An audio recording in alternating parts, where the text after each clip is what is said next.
హిమనం నువ్వు వచ్చి రాగానే బ్రేకప్. అసలు బ్రేకప్ ఎప్పుడు చెప్తారో తెలుసా నీకు? ఒక ఇద్దరు కలిసి ఉండి కొన్ని రోజులు ట్రావెల్ చేసిన తర్వాత వాళ్ళిద్దరికి సెట్ కాదు, వాళ్ళిద్దరు కలిసి ఉండలేరు అని అనిపించినప్పుడు చెప్తారు బ్రేకప్. అసలు ఎప్పుడైనా మన ఇద్దరం కలిసి ఉన్నామా? వచ్చి రాగానే బ్రేకప్ అని చెప్తున్నావు.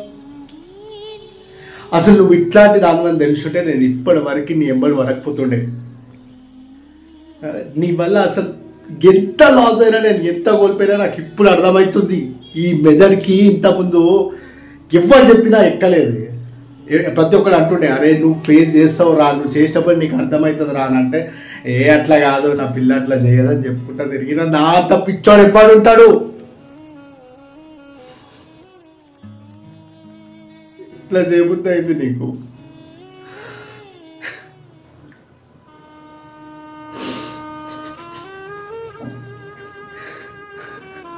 మా మమ్మీ నాకు ఎన్నిసార్లు ఫోన్ చేస్తుంటే, అరే వీడు హాస్టల్లో ఉంటున్నాడు, మన నుంచి దూరంగా ఉంటున్నాడు, టైంకి తిన్నాడో లేదో అడుగుదాం అనుకోనో లేకపోతే ఏం చేస్తున్నాడో అని తెలుసుకుందామని ఫోన్ చేస్తే ప్రతిసారి రిజెక్ట్ చేస్తుండే నేను ఫోన్.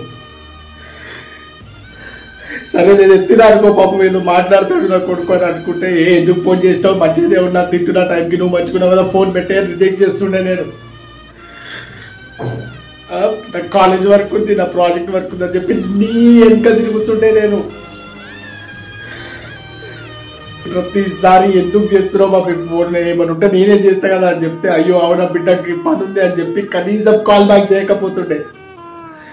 కానీ నేను ఫోన్ చేస్తా అనుకోని ఫోన్ పట్టుకొని అట్లనే కూర్చునేదంట. పిచ్చిది కదా, తల్లి కదా, నీకేం తెలుస్తుంది? ఒక్కసారి ఆలోచించుంటే తెలుసు. నాకు ఇప్పుడు అర్థమవుతుంది, మనని ఇంత ఇష్టపడేటోళ్ళు, ఇంత ప్రేమించేటోళ్ళు మనం వాళ్ళకి ఇంపార్టెన్స్ ఇవ్వకపోతే ఎంత బాధపడతారో నిన్ను ప్రేమించిన తర్వాత నాకు అర్థమవుతుంది. ఎట్లా తగులుకున్నావే నన్ను అసలు? ఒక్క క్షణం ఆలోచించాల్సి ఉండే కదా.